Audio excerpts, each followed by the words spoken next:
রাত হয়ে গেছে, সেটা হলো নামাজ। সেটা হলো নামাজ। হযরত ওমর রাদিয়াল্লাহু তাআলা আনহু, তাফসীরে স্পষ্ট আছে, ওমর রাদিয়াল্লাহু তাআলা আনহু তিনি একদিন দেখছেন এক লোককে নামাজের মধ্যে রুকু সেজদা সে আপনার ঘাটতি করছে, তাড়াহুড়া করছে, ঠিকমতো করে নাই। তখন ওমর রাদিয়াল্লাহু তাআলা আনহু সাথে সাথে তাকে ডাক দিয়ে বললেন, লাকাদ তাফফাফতা, তুমি নামাজের মধ্যে তাতফিফ করলা, অতএব তোমার জন্য জাহান্নাম। অতএব এখানে লক্ষণীয় বিষয় হলো নামাজের মধ্যে কমতি করা, ঘাটতি করা এটা অপরাধ।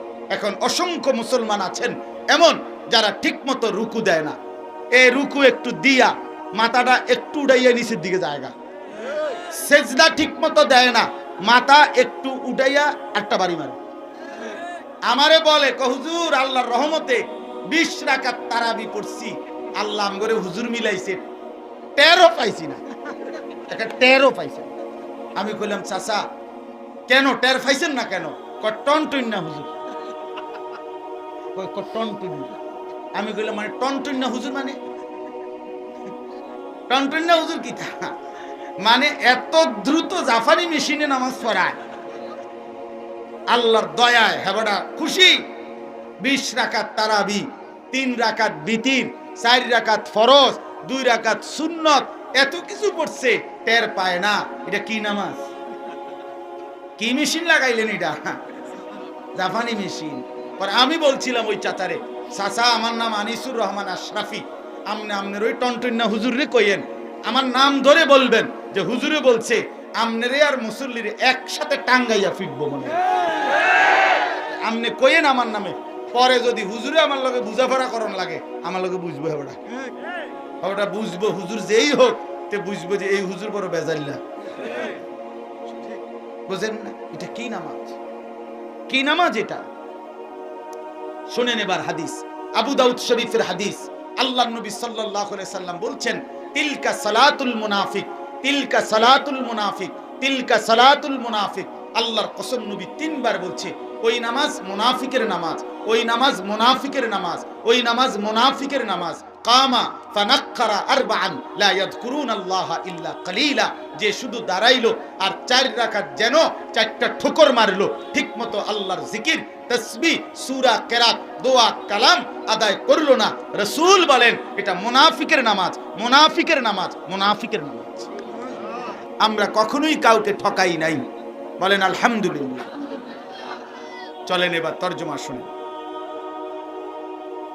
সূরাটার নাম হলো সূরায়ে মুতাফফিফিন, তাতফিফ এই সূরাটার নাম। কোরআনুল কারীমের 83 নম্বর সূরা, লম্বা হবে না, অল্প একটু সময় আমি শেষ করে দিচ্ছি। তাতফিফ কোরআনুল কারীমের 83 নম্বর সূরা, 30 নম্বর পারা। এই সূরার প্রথম 6টি আয়াত আমি পড়ছি।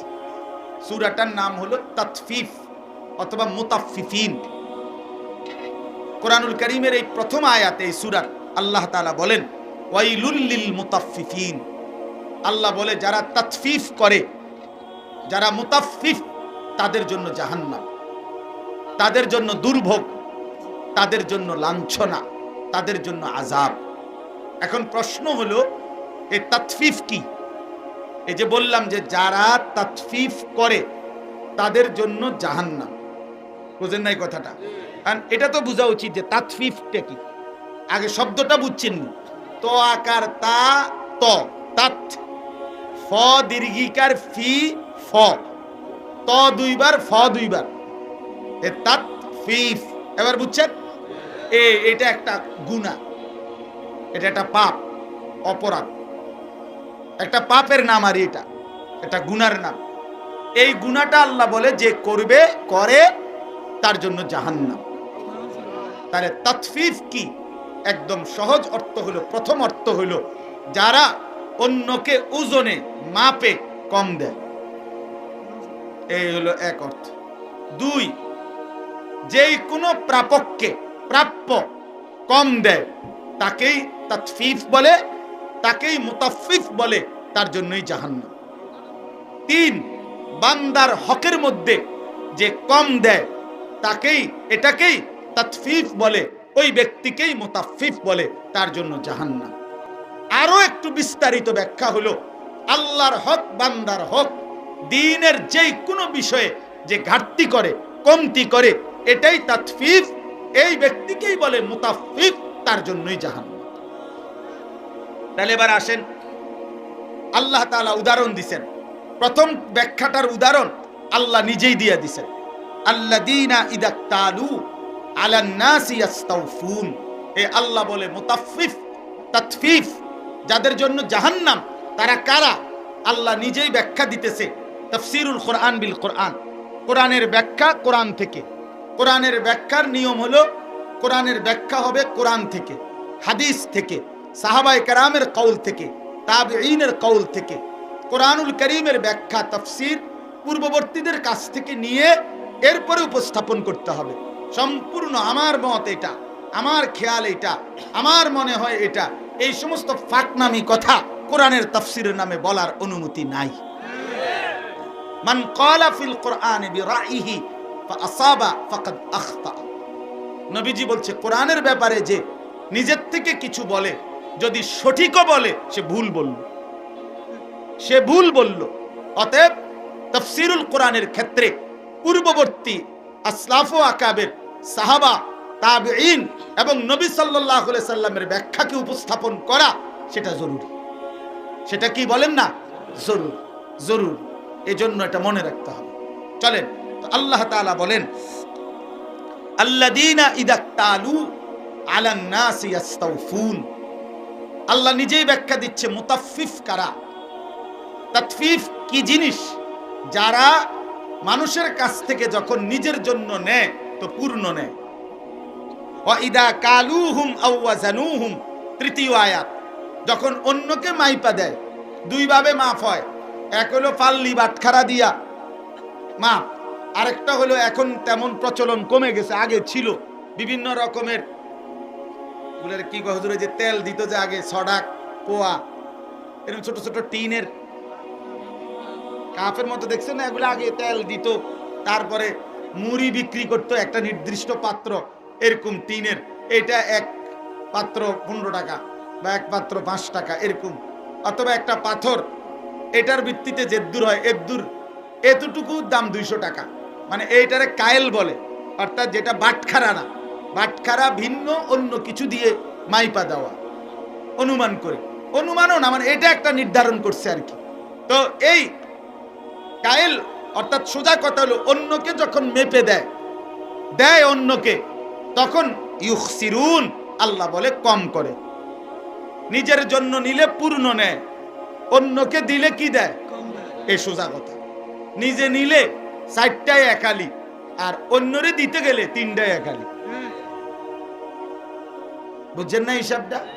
আর ধরা খাইলে কয় ভুল হয়েছে, খেয়াল ছিল না। কিন্তু বেখেয়ালে কোনো ফাঁসটা হয় না।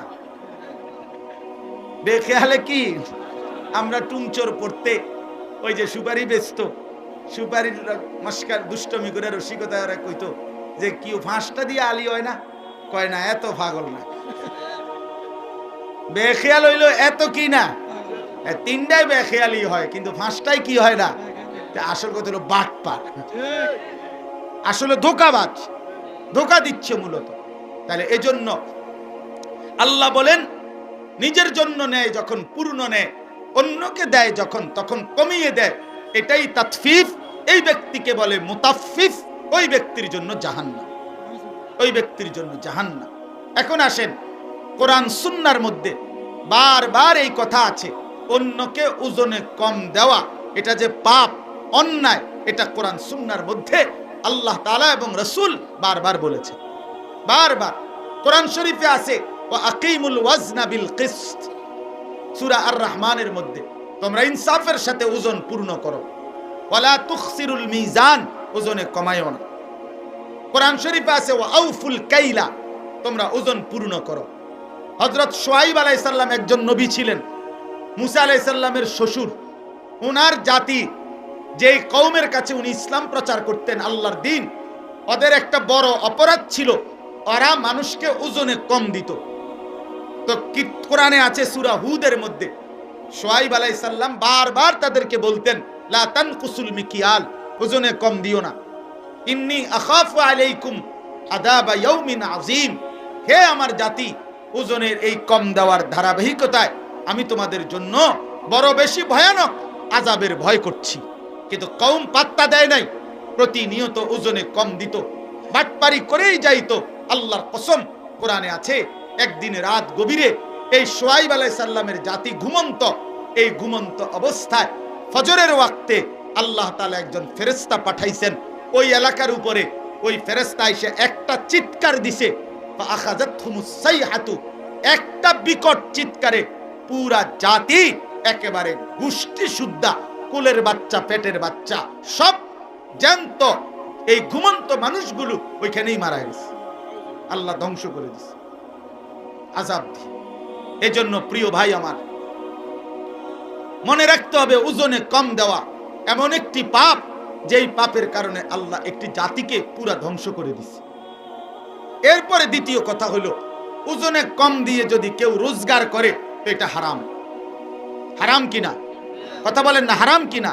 তো আল্লাহ নবী সাল্লাল্লাহু আলাইহি সাল্লাম বলেন, যে ব্যক্তি মানিশতারা শাইআন বিআশারাতি দারাহিম ওয়া ফীহি দিরহামুম মিন হারাম, কেউ যদি কোনো জিনিস কিনে, একটা জিনিস যেটা 10 টাকা দিয়ে কিনলো, তার মধ্যে যদি তার একটি টাকা, একটি দিরহামও যদি হারাম হয়, আল্লাহর রাসূল বলছে কসম যে ওই জিনিসটা তার কাছে যতক্ষণ থাকবে ততক্ষণ তার ফরজ নফল কোনো ইবাদত আল্লাহ তাআলা কবুল করবে না।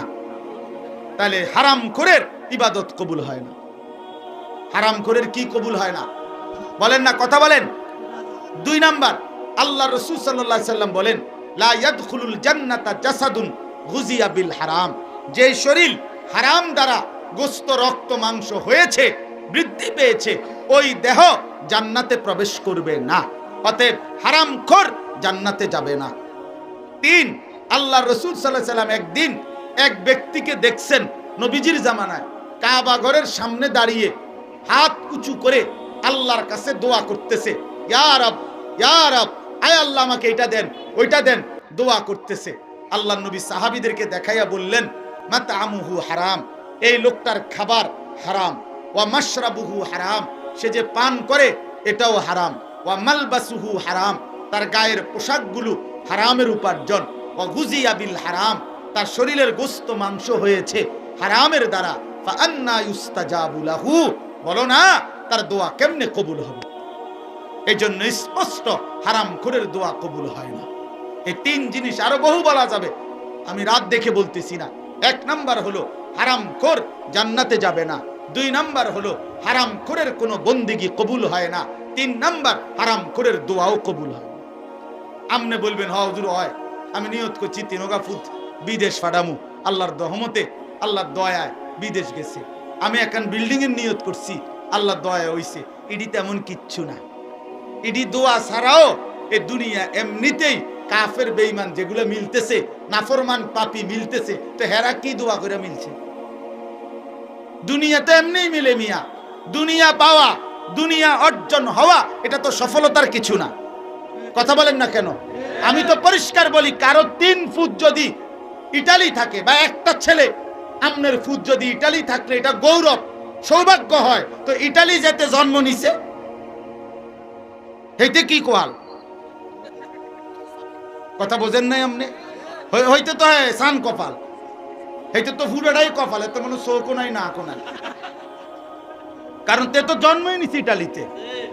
তাহলে আমনের এন থেকে যদি ইটালি গেলে এত বড় ভাগ্য, তো যেতারা ইটালি জন্ম নিছে, আমেরিকায় জন্ম নিছে, কই তারা তো বেঈমান? বেঈমান না? তারা কাফের না? তো তাইলে দুনিয়া অর্জন হওয়া এটা তো সফলতা না। এটা তো বলার কিচ্ছু না মিয়া, এটা তো বলার কিছু না। ভাত মাছ চাল ডালে তো বলার কিছুই না বিষয়, এগুলো তো ফালতু বিষয়। আল্লাহর নবী বলছে, একটা মাছের ডানা পরিমাণ মূল্য আল্লাহর কাছে দুনিয়াটার নাই। কান কাটা একটা মরা ছাগল, এটুকু মূল্য আল্লাহর কাছে দুনিয়ার নাই, নবীজি বলছেন। অতএব বাপ না, হারাম করে দোয়া কবুল হয় না। আখিরাতের দোয়া বড় দোয়া, কবরের দোয়া বড় দোয়া, হাসরের ময়দানে বাঁচবেন কিনা এটার জন্য দোয়া সবচেয়ে বড় দোয়া, সবচেয়ে বড় দোয়া। অতএব আমি অনুরোধ করলাম আপনাদের মধ্যে যারা যেভাবে উপার্জন করেন, এই উপার্জনের ক্ষেত্রে এটাই মূল বক্তব্য, এরপরে আর ব্যাখ্যা নাই। এই একটাই কথা বললাম আপনাদেরকে যে আপনারা ওজনে প্রাপককে প্রাপ্য কম দেওয়া, এটা তাতফিফ, ওই ব্যক্তির জন্য জাহান্নাম। এবার আরেকটা হলো বান্দার হক কম দেওয়া।